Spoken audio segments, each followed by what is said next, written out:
well. Yeah, so I think those are the kind of the main ones, and if they're a bit grey, then they kind of go to the other ones. And you can kind of see that when you do I go through the tool on the ATO website, it asks you those first three, and if you answer a certain way, it'll be like you're considered an employee. Yeah, it's so good that you went through those points and gave really clear examples, Angela. I think that's going to be so helpful, because I've been on the ATO website before and I've tried to do that myself, and when I see fancy words and things like that, my brain just wants to run, and I just don't really comprehend it. I find it hard to just be really clear about an example related specifically to me, so I think that'd be really helpful as a starting point, because we all have individual circumstances. So if everybody went there and maybe listened to this at the same time, just to check back in, maybe I could do little snippets of this video to kind of understand what they're really talking about there. Yeah. And that's something I can help people with as well. I can run through that, sit down with them over the phone or do it together. And then in terms of the differences between a contractor and employee, so I think it seems like most people are getting put on the books as a casual employee versus a permanent part-time employee. So as a casual employee... Well, actually, Andrea, I think most people are getting paid as contractors. But in the instances where they are employees... But then when they do become... It's definitely casual. Unless they're, I think, with the exception of like a studio manager, then they get put on permanent part-time. Sorry, but go ahead, what you were saying. So as a contractor, we invoice the studio and it generally stops there. So you get paid a certain rate for the hours or the classes that you work. You don't generally get paid super, although that's kind of a topic for the next point. So you don't get paid. We need our own ABN. Yes, you need your own ABN as a contractor. And we don't get paid sick leave or annual leave or public holidays or maternity leave or any of those kind of employee entitlements. So as a casual employee, you're also not guaranteed any particular hours of work. You're not getting paid the sick leave or the annual leave either. And I think that would also be for the public holidays, because if it's a public holiday, you just wouldn't be scheduled to work on that day. One of the main advantages, I think, of being a casual employee, and this is mentioned on the Fair Work government website if people wanted to have a look to see where this information comes from. But it does say casual employees are entitled to a higher pay rate than an equivalent full-time or part-time employee. They call it a casual loading, and you get this loading because you're not getting paid annual leave or sick leave. So those entitlements are meant to be worked into your rate. So you should be getting paid a higher rate than if you were considered a part-time permanent employee. But often in what I've heard, I don't know, I can't say if this is across the board, but just from my own experience and everybody reaching out to me in the stories that I've heard, is that when people get moved from contractor to casual employee, the rate is often decreased. Yeah. Which makes it difficult as well. Yeah. And it might be a good thing to mention now. So I, as an accountant, do represent both the studios and the instructors. So from a financial point of view, I kind of have that bird's eye view of the situation for both parties. So I can understand that as a studio running a business and trying to make a profit and everything. switching from a contractor to an employee does mean there's extra costs involved, usually because of all the extra entitlements. So in order for them to be cash flow neutral, they will then try and adjust the rate per hour to encompass the super and different things like that.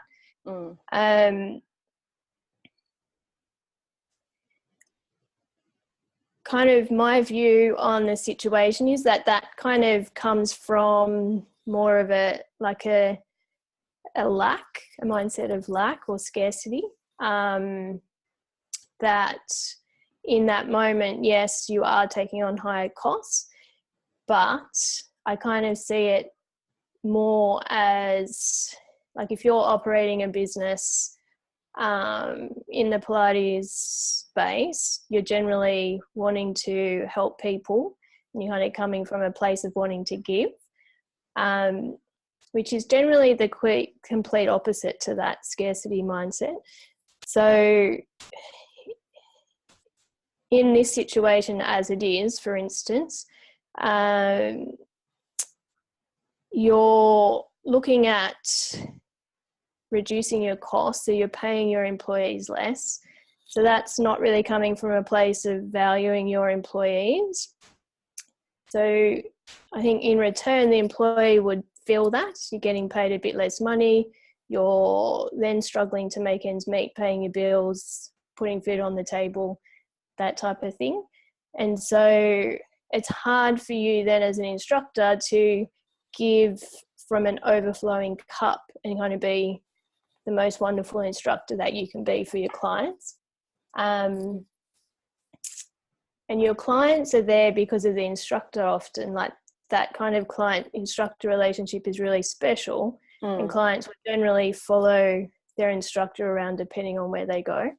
So if you kind of flipped that scarcity mindset into more of an abundance mindset and go, well, this person has an incredible relationship with my clients, so I really value that. So I'm going to do what I can to, make life easier and make this person much happier, so that then they're teaching from that overflowing cup, if you know what I mean. The clients are happier.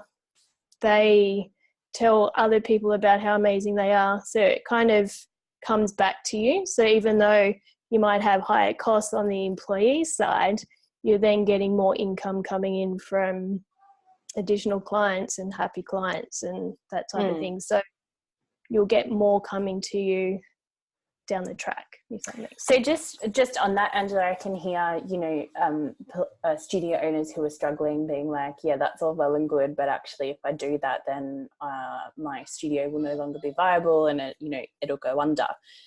And I don't have a studio. I don't know for sure, but what happened with that conversation that we started on Instagram is that I had heaps of instructors messaging me and telling me their stories, both negative and both positive. And then slowly, as the discussion went on, I had heaps of studio owners writing and messaging me and telling me some really positive stories and telling me how much they really do care, but they've find themselves in this situation where it's just, not financially viable.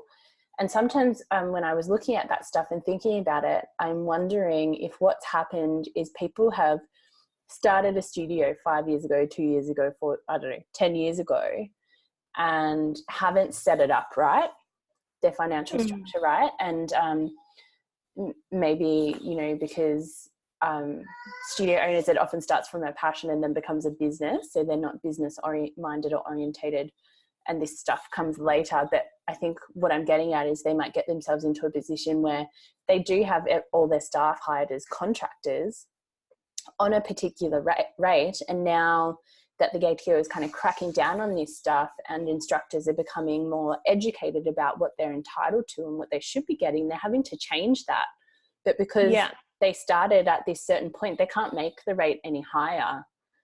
Do you know what I mean? I think at the point where it is the change, it definitely, I think, would seem like it's a struggle. But I guess the point I'm trying to get across is that I guess if you can trust and surrender, like as time goes on, I think that like if the instructor knows that you really value them and you show that through, you know, paying them what they're entitled to essentially, I think it will come round in abundance to you in good time through happier employees equals happier clients. Which I think it's definitely a gateway to continue building a really solid team and trusted relationships. And I think what happens when people often get moved from that contractor to casual employee, I think perhaps studio owners really need to consider the way they communicate that message and really, really go above and beyond to show that even if they do have to decrease the rate, how much that employee means to them, and really explain the situation from that bird's eye view and then to their particular situation as well. Because I think in my own experience and other people's, just this change comes in and you get given this contract and it's really full on and serious, and a lot of the stuff in there feels really onerous on the instructor. And like it isn't flowing both ways. So then that's when mistrust gets created. So you're getting paid less.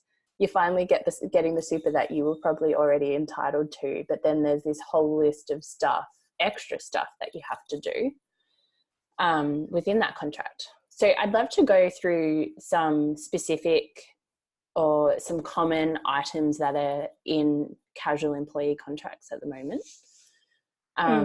And talk about earlier before we were recording, you were saying some stuff that's written into contracts actually can't be held up in a court of law and things like that, and just educating ourselves about what some of those things are. So if we do find ourselves in that situation, we can negotiate to get those points amended. Yeah. So do you want to start there, Ange? I know you'll know the ones I've got that I want to go through, but I'll let you go. Yeah. So with a contract, all sorts of things can be written into a contract. But when it comes down to how the ATO will look at the contract, it's not necessarily what's written on it, but they look at the actual essence of the contract. So it's how that contract actually plays out in real life, if you like. So, for example, I've seen contracts where they actually state in there that this is a contractor relationship, not an employee, so you're not entitled to this, that, and the other.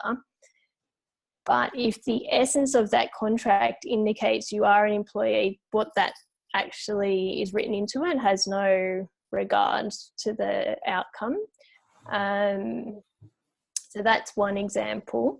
I think some of the other examples that you were talking about were the cleaning. Was that one of them? Yeah, I've got it. Yeah, so I think this is like a wider issue as well, whether it's written into your contract or not.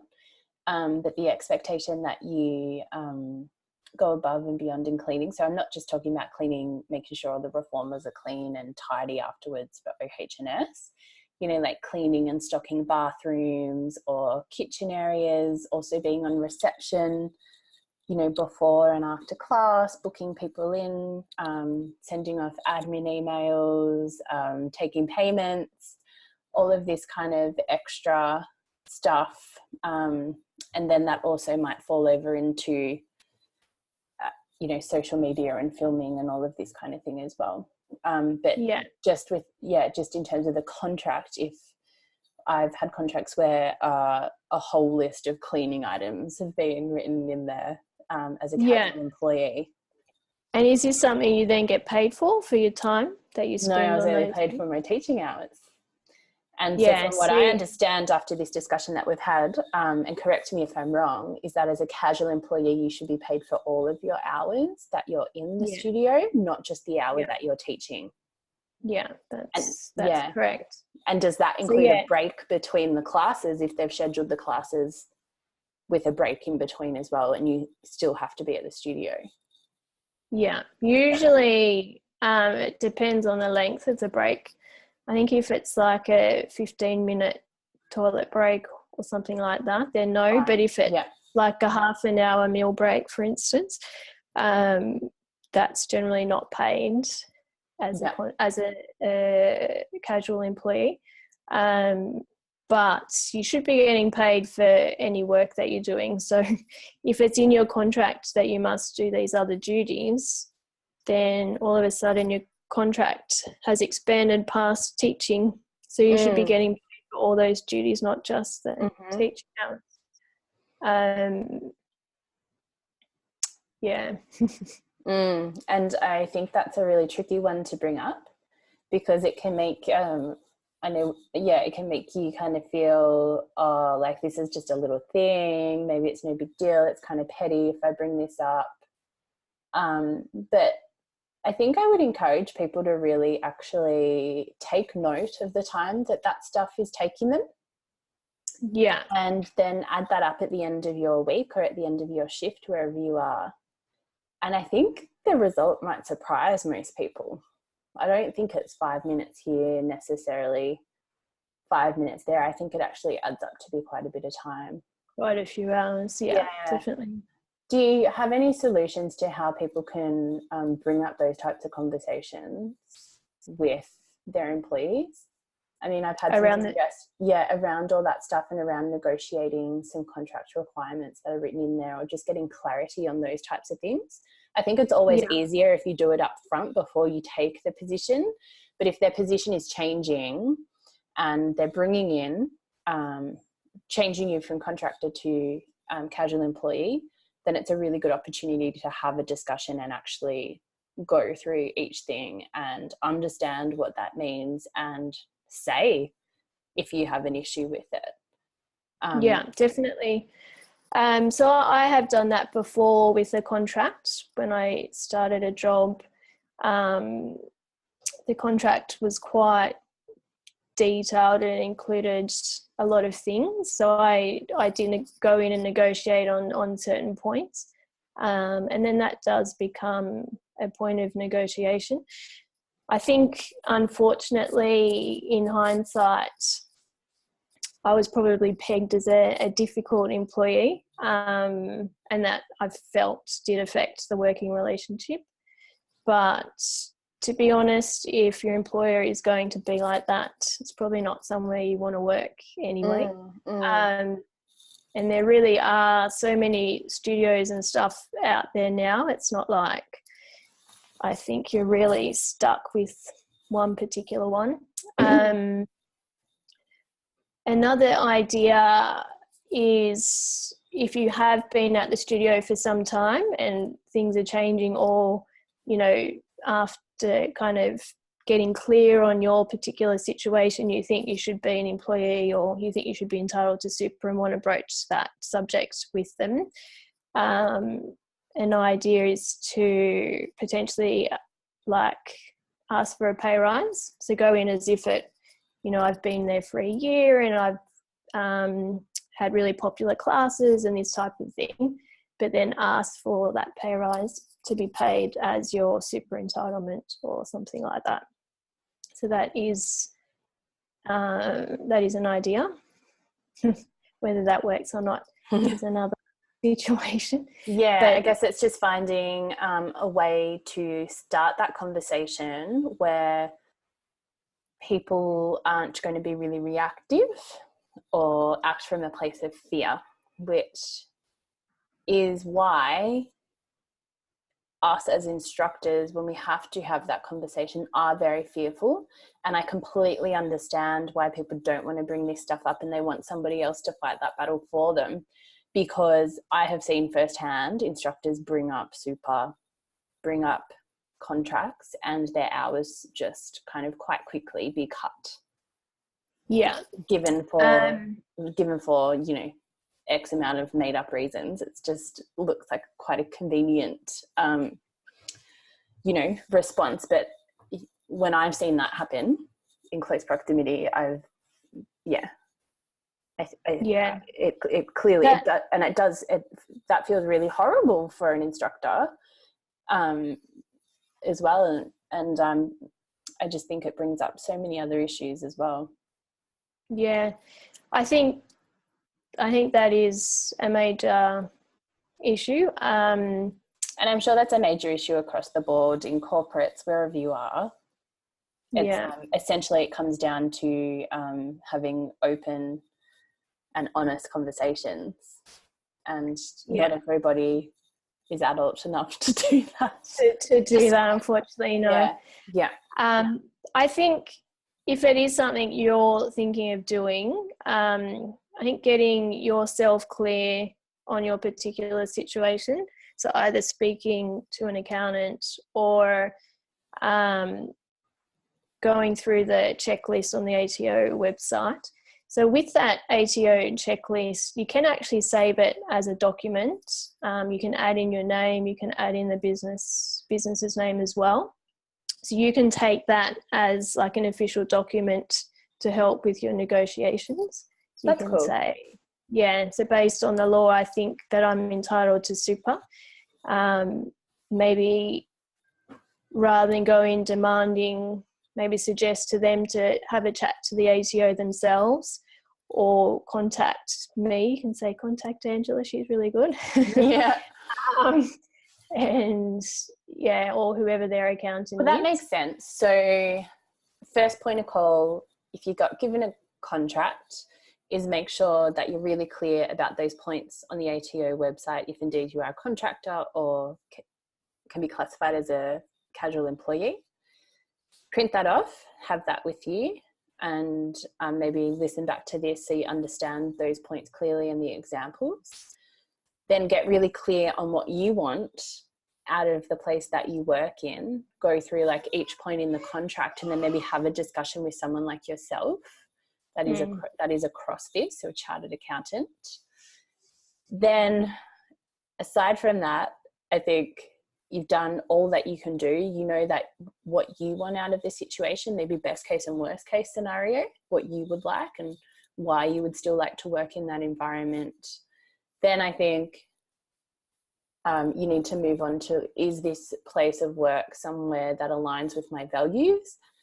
And you need to understand what your values are and what is most important to you, whether it's like a cohesive team environment where you feel really supported, or whether you get to teach a certain type of class or a certain amount of classes. Like, think about all the non-monetary things and non-contractual things that maybe you can negotiate on as well, even if you can't ultimately get straight away the financial side of things going. Like, maybe that's something you can work through towards over a number of years, but also think about a whole heap of other stuff perhaps you could suggest to the studio owner or your manager that they could help you with, because often those things are far more beneficial and exactly what you need. And then that can kind of work for both parties as well. Like, I had a lot of stories coming through from studio owners of all saying that they're really transparent with their pay structure, which is the same for instructors across the board. And the studio owner, one example was the studio owner pays people more for the more learning and development that they do, which I thought was quite cool, because often as instructors and teachers, you go to all this learning and development, but you never get that back financially. And you're like, well, what's the point in doing another $4,000 course, because I can't earn that money back or charge anymore. Or I've worked at other studios that offer your partner to come for free or a family member to come for free. And I thought that was great, because often when you're a teacher and you're doing something that is essentially shift work, you spend a lot of time away from your family and your friends or your partner. So that's a really good way to get them involved as well. And really represents family values. So I think if you're a studio owner listening to this and you just can't make that switch work financially, and I know there's lots of you that would love to pay your instructors exactly what they're worth and have this really clear guideline. Maybe that's something you could work towards in the background, but there's all this other stuff that I think owners could offer and write into their contracts so the contract isn't so one-sided. That's kind of what I see. It's just like, okay, well, here's all the stuff. Now you're a casual employee. Here's all the stuff you have to do for us. Like, you can't work for another studio within a 5-kilometer radius and, all of that kind of thing. But it's never written into the contract. But here's everything we are going to do to support you. And here's what, we are saying that we will absolutely do, and we've got your back, and that kind of thing too. Yeah. So the other thing is with the superannuation, which we haven't quite covered off on yet. No. But if you are considered a contractor, then there is certain rules where contractors are considered employees for superannuation purposes specifically. So the superannuation is governed by different legislation. So it's called the Superannuation Guarantee Act. Exciting. And the definition of an employee in that particular act is a lot more broad than the normal contractor employee under the income tax law. So under the Superannuation Guarantee Act, if you're earning over $400 in one calendar month and you're essentially being paid for your personal labour and skills, and this can include, under the legislation, it includes physical labour, mental effort or artistic effort. And essentially, I think teaching does fall under that umbrella. So whether you consider it physical labour or a mental effort. So teaching, I think, would definitely fall under personal labour and skills. And then that subcontract arrangement comes into it as well. So if you're the one that's being contracted to teach the class and you're not able to delegate that or subcontract that out to someone else, then you're generally considered an employee for the superannuation purposes. So as a contractor, you're actually entitled to 9.5% of super on top of your contractor rate. So if you're then being forced to go as a casual employee, that's inclusive of super, so your rate's getting dropped, you're actually taking less than what you're entitled to under your pre-existing arrangement. Now, I think broaching the superannuation topic with your studio or employer is probably the best way to go about it. So at the moment, the ATO has an amnesty. So if a studio kind of goes, crap, I've been doing this wrong, and then starts paying their employees super, the ATO won't kind of charge any penalties. They'll just turn a blind eye to whatever's happened in the past. So that is a really great time to bring this up then.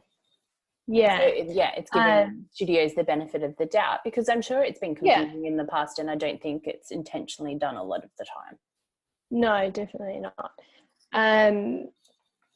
So they've got this amnesty. Now, if the studio kind of doesn't volunteer it themselves, then the employee does have a course of action that they can take. So you can lodge a claim through the ATO, so that the ATO then will go to the employer and effectively get your super for you on your behalf, and it will be backdated to whenever you first started. Yeah. So depending how long you've been at the studio, it could potentially be quite a lot of super that you're owed. And if it's the ATO that is the one doing it, there are quite significant penalties. And the ATO doesn't look at ignorance as an excuse. Mm. So they're not going to be like, well, you didn't mean it. No. Yeah. And the other thing that happens is interest is added on. So say you've been working somewhere for 5 years and you've not been paid your super. You've missed out on 5 years of that money being in your super account and the potential earnings that would have had over that time. So the studio is actually goes up. So yeah, it's the contribution plus the interest for that period. Yeah. So yeah, it is in a studio's best interest to kind of get it right, but be the one that puts a hand up and said, I've been doing it wrong in the past. Because if it, at the end of the day, it's someone's super. And I think as females, superannuation is a big industry for females, is a big issue, for females in general. And then for particularly Pilates instructors, because we've probably never been paid super before. But, you know, getting to the end of your life without any superannuation is not ideal, essentially. Yeah, and I think it's really easy just not to think of that. So it's funny you phrased that way, and especially as women, I know countless stories of instructors who have said their employees haven't been able to pay them super or have chosen not to for whatever reason, and they've said, okay, you know, that doesn't matter, just pay it to me when you can, and it never gets paid. Yeah, and that just makes me feel really anxious for them. And I know I've definitely done that in the past too, because I just really hadn't thought about the end goal and what that means for me. And it wasn't really until having my daughter that's really hit home. Like, no, I have like a family to look after now. So so super is kind of one of those things that, you know, it's something for you in your retirement, whenever that is. Like by the time we retire, it could be 70 or 75 or even 80 or whatever. But so it's easy to be like, oh, I'll think about that later, and just put your head in the sand. And but I have done that in the past, even though I know all this stuff, because I spent some time traveling overseas and kind of knew in the back of my head I should be contributing to super, but I was too busy traveling the world and having a good time, spending my money on that. But, you know, you put your head in the sand for a little while, then a year becomes 5 years, and all of a sudden it's a decade, and you're like, crap, I've missed out on a whole decade of potential super. And with super, the timing's really important. So the earlier you can get money into superannuation, the better. Like someone who contributes like $10 a year into their super from the age of 20, for instance, and I'm kind of making up the numbers here, but with the power of time and compounding, they'll end up with more in their super when they retire than someone that kind of gets to 40 or 50 and go, crap, I'm nearly about to retire, and start putting massive chunks of their wage into super at that point. So essentially the earlier you get into super, the better. So I've also been told that as a contractor in the Pilates industry, getting paid $50 an hour, that I should have been making my own contributions to super. Which technically, is what we should be doing, but there's no way I was doing that. You know, you take that out when you're teaching. You know, you'd have to be teaching 35 hours a week. I think, to be doing that properly and still be feeding yourself. So taking that out, you know, working in travel time and class planning time, and you know, you're essentially on minimum wage. Below that, Angela, I've done it. Yeah. So I haven't done taking out the super, but I did my class planning time and the time that I spent teaching, and it ended up to be like $12 an hour at one stage, which was when I got my shit together with class planning and was like, this is not sustainable. But also as a contractor, just being offered super low rates and being paid per person, and then, you know, only one person turns up and you're earning well below minimum wage then. I think that happens more than we think as well. And that's a kind of dangerous spot to get yourself in. Yeah. And there's a lot of ways to justify that. Like, oh, I'm getting experience or I'm getting mentorship, but you can still get experience and mentorship and be paid according to the law. But did you want to touch on that at all? I don't know if that's really your area. But just, yeah, would you, in your experience, would you prefer to be paid a flat rate per hour or have the incentive to be paid like per person? So if your class is full, then essentially you get more than that flat rate. Yeah. I mean, I do like the idea that if you're filling up your classes and then you get paid a higher rate, like, or get a bonus for that happening. Because essentially from a studio's point of view, and it depends on a lot of things in how their income is structured through the pricing and stuff. But if a class has only a few people in it and they've got a flat rate for an instructor, then it's a studio that, you know, they're making a loss on that class, and that is only sustainable for a period of time. But then on the flip side, if they're then getting like 20 or 30 people in the class and they're only paying an instructor a fairly small amount, then they're making quite a large amount on that. So I think it's a great idea to give like a bonus for an instructor who's consistently getting like lots of people in their classes. I kind of think there should be a base rate.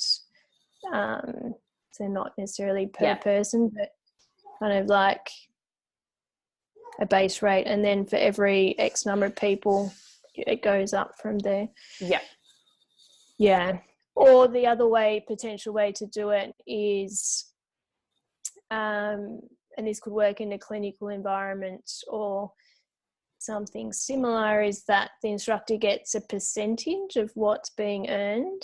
So like they get 50% of the income that comes in from the clients or something like that. That's another way of doing it as well. So if your old classes are more popular, you can potentially be earning quite a lot of money on that particular class. Yeah, I think that's quite cool as well. Like if you think of, say, a clinical class that would have 4 people in it and each person pays $40. So that's, you know, potentially $80 you could make out of that class, which, yeah. And yeah, I think that's a good that's a good option to negotiate, to perhaps give each party wiggle room.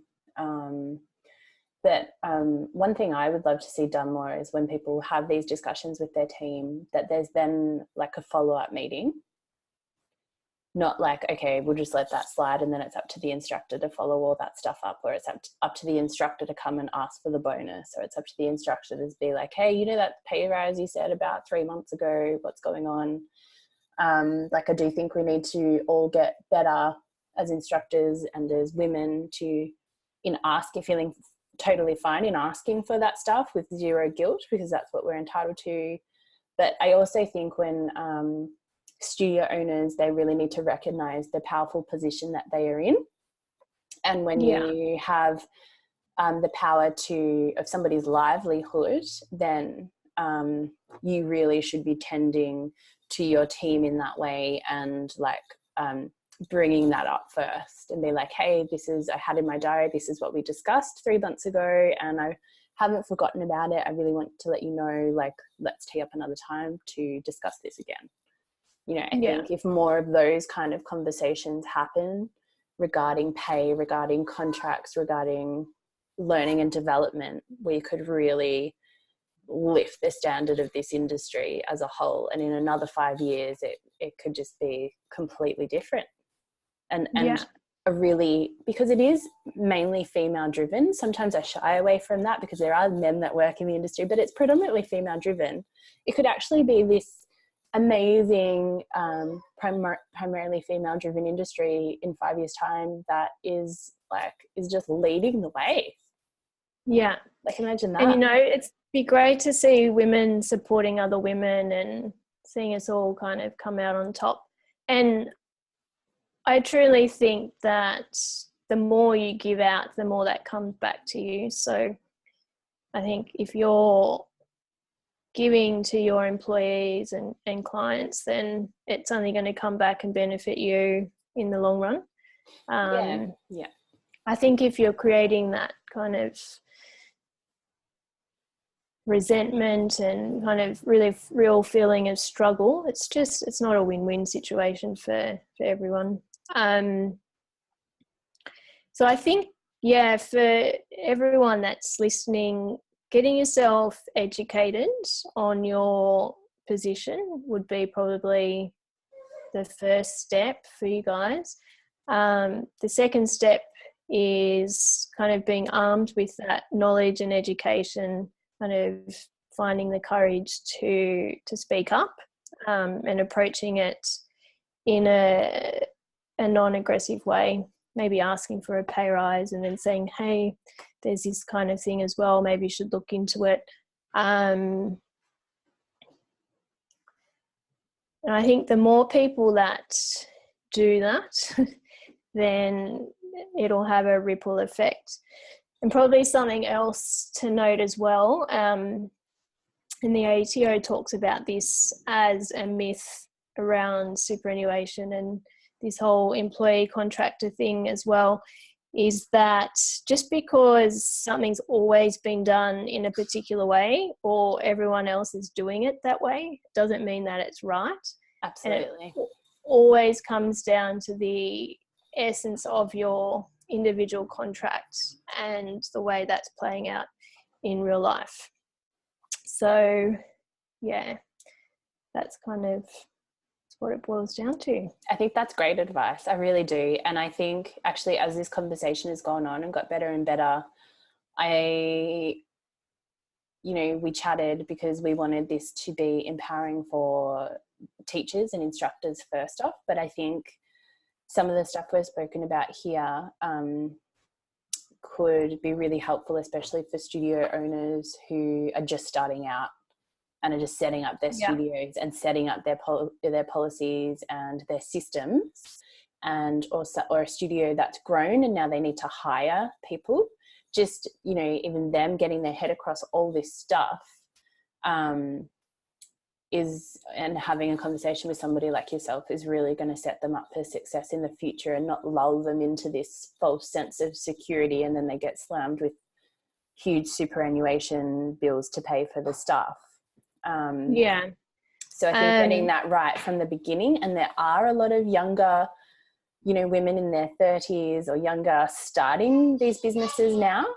And I received loads of messages from that generation saying all this amazing positive stuff that they're now bringing as a business owner to their instructors because they'd been through the shit before and they hadn't forgotten how that felt, and they have the integrity and the good values to make sure that happens for the people who are now a part of their teams. And I just had so many stories of that. I just want people to know that this isn't coming out of just negative stuff. Like there's so much positive stuff you can do as studio owners that feels really good for you and really good for your team and has a huge impact and ripple effect onto your clients, like you've said before as well. Yeah. And,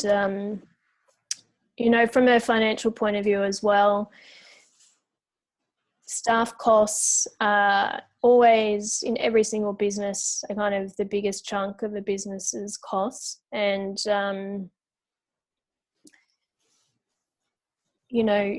there are ways to recoup that cost as well. So as well as kind of the flow of abundance, I think that will come to you eventually. There's different things you can do around your pricing and stuff as well to cover the extra costs. So rather than kind of panic and be like, do what you can to resist it. And there's lots of things that can be done. Mm. That's interesting. And so that's something that you would look at with businesses as well, and like you would Yeah, look at their structure and where they can do that stuff. yeah, and how you can Awesome. get your pricing right to make sure you're staying afloat, covering all your costs, and making That's some money as cool. well. That's great. Mm. Okay, so where can people find you? Yeah, so probably the easiest way to find me is through my website, which is www.healthymoney.co. So you can contact me through that website. There's email, Instagram, and Facebook